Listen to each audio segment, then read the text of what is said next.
La version officielle. Mesdames, Messieurs, bonjour et bienvenue dans ce journal. Le syndicat national des transports routiers du Sénégal a suspendu son mot d'ordre de grève.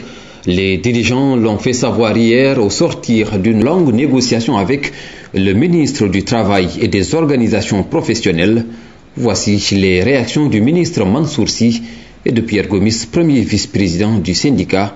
Ils sont au micro de Ndeye Ndella Diouf. La décision qui a été prise par notre syndicat, qui n'est rien d'autre qu'une grève qui a été décrétée pour la journée du jeudi et du vendredi, suite à plusieurs négociations qui ont fini par aboutir de façon positive. Vu les difficultés que vivent actuellement les Sénégalaises et les Sénégalais, vu les contraintes que vivent les Sénégalaises et les Sénégalais, vu l'inondation, en tant que croyant, en tant qu'humain, en tant que Sénégalais, en tant que patriote, en tant que responsable, je viens au nom de mon responsable, le camarade Alassane Ndoye, dire que nous avons levé le mot d'ordre de grève de façon officielle. Donc c'est valable pour tout le monde, mais c'est valable surtout pour les acteurs du transport routier affiliés à notre centrale.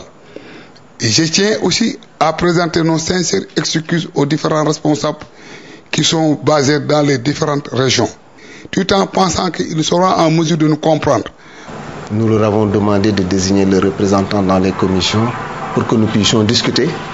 Et toutes les questions qui sont leurs questions qui les préoccupent, on va en discuter et on amènera les ministères techniques concernés pour qu'on échange pour trouver des solutions. C'est dans cet environnement où les conditions de renégocier sont remises en place qu'ils ont accepté de venir aujourd'hui pour faire une déclaration. Je voudrais d'abord donc au nom du gouvernement tout entier les féliciter et les remercier de ce grand esprit de patriotisme, de ce grand sens de responsabilité. Je pense que les problèmes auxquels nous sommes confrontés sont très complexes, mais si nous acceptons de nous asseoir et de discuter, nous trouverons des solutions. Pour asseoir sa croissance économique, le Sénégal est invité à opter pour un taux de change intermédiaire. Son développement pourra aussi s'appuyer sur un nouveau concept de stratégie accélérée. L'objectif est d'arriver à un taux de croissance de 6 à 7% d'ici 2015. Au cours d'une conférence, des experts ont échangé sur l'ancrage sectoriel et local de la croissance économique d'Ahaba. La conférence débat la direction de la prévision et des études économiques pour être plus efficace, la transformer en point économique. Dans le contexte actuel, les autorités ont manifesté leur réelle volonté de développer des pôles économiques régionaux, mais aussi afin de doper davantage la croissance pour arriver à réduire durablement la pauvreté. Les pôles régionaux ont l'avantage de présenter les atouts et contraintes de chaque localité pour qu'elle crée une croissance économique. L'analyse approfondie s'est servie d'un instrument, les avantages comparatifs révélés. Au bout du compte, nous nous sommes dit en fait même qu'il faut aller au-delà parce qu'il faut voir quels sont les pôles sur lesquels en fait nous pourrons nous appuyer pour créer vraiment de la croissance plus solide en fait au niveau du pays. Et là, 6 pôles ont émergé en fait. Un tel schéma fait entrer en jeu la concurrence et à ce niveau, l'option de la compétitivité doit être optionnelle. Chaque territoire a des atouts assez importants en fait qui ont émergé. Nous avons vu que nous avons des atouts dans le domaine de l'agriculture, c'est évident. Nous avons des atouts, nous avons une formation professionnelle, nous avons des gens relativement bien formés. Nous avons des atouts dans le domaine du tourisme.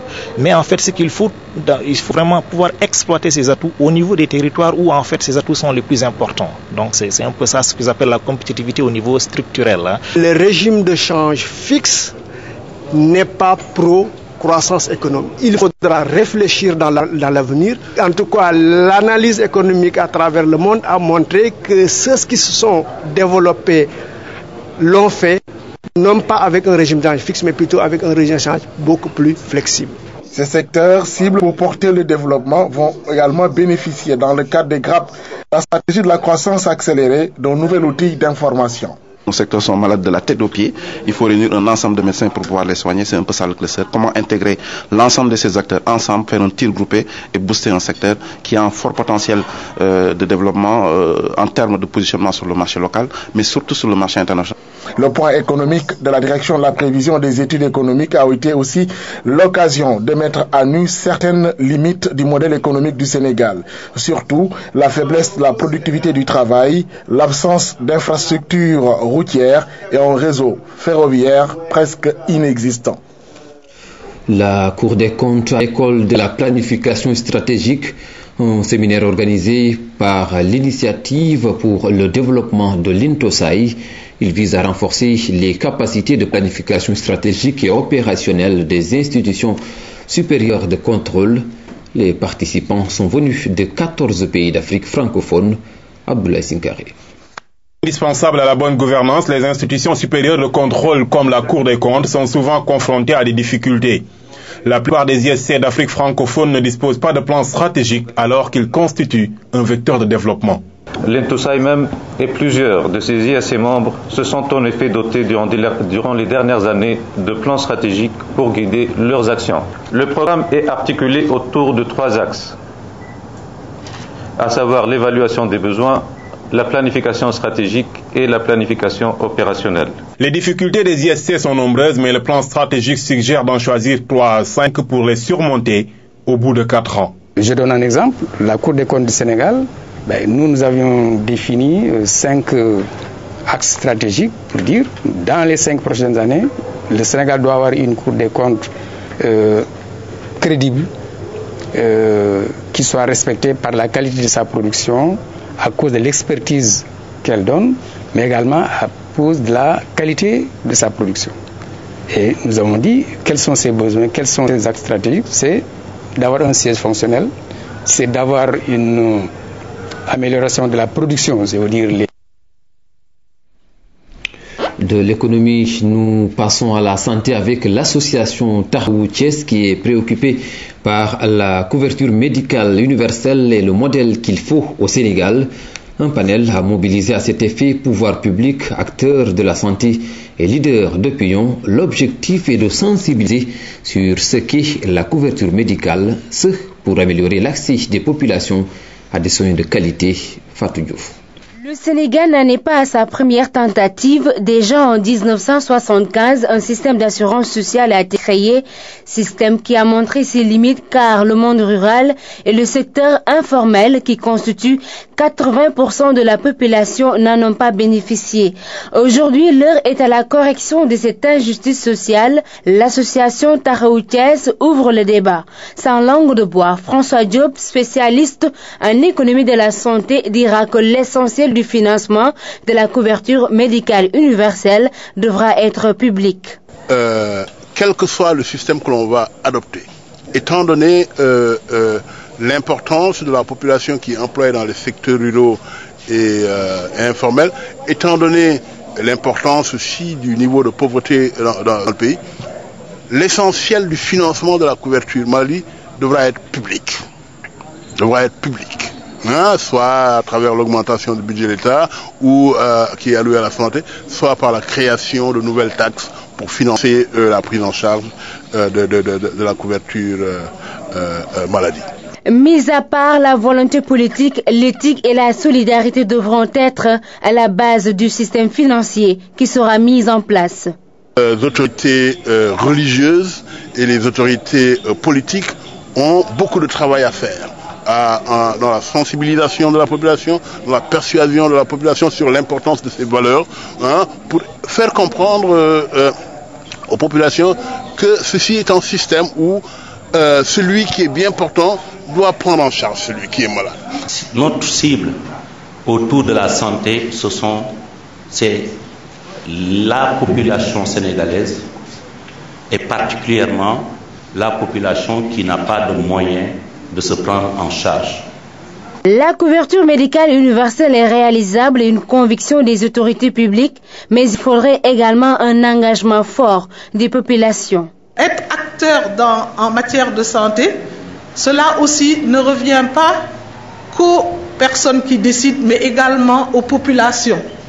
Donc aujourd'hui, débattre de cela au niveau d'une association, même si elle est importante, c'est ramener un problème important au centre des préoccupations des populations. Et donc j'y adhère complètement. Nous avons nos réseaux sociaux, nous avons nos relations, nous avons notre solidarité traditionnelle, nous allons l'exploiter pour en faire en sorte qu'on ne donne pas de diakhal 20 000, 100 000, 1 million, mais qu'on donne à une personne malade qui a besoin d'hémodialyse ou autre, 1 million, 100 000, etc., qu'on fasse le diakhal avant la mort et non après la mort. Et ça, c'est possible. Autre sujet débattu lors de ce panel, la contribution des technologies de l'information et de la communication dans l'atteinte de la couverture médicale et l'utilité d'un annuaire des professionnels de la santé. Et puis ce communiqué qui nous vient de la présidence de la République, le président de la République, vu la Constitution notamment en son article 63 direct, article 1er, l'Assemblée nationale est convoquée en session extraordinaire le mardi 4 septembre 2012 à 10h. Article 2, l'ordre du jour de l'Assemblée nationale est ainsi fixé. Déclaration de politique générale du Premier ministre. Article 3. La session de l'Assemblée nationale sera close dès l'épuisement de l'ordre du jour fixé à l'article 2 du présent décret qui sera publié au journal officiel. Sur l'international au Kenya, l'assassinat de l'imam radical continue de provoquer des émeutes à Mombasa.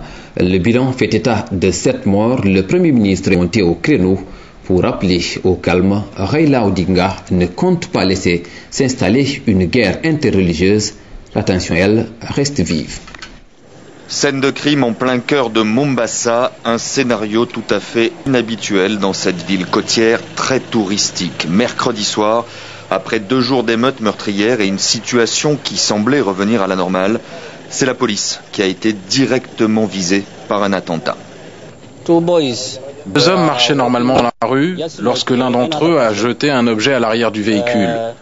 C'est après qu'il y a eu l'explosion. Elle a fait 1 mort et 4 blessés.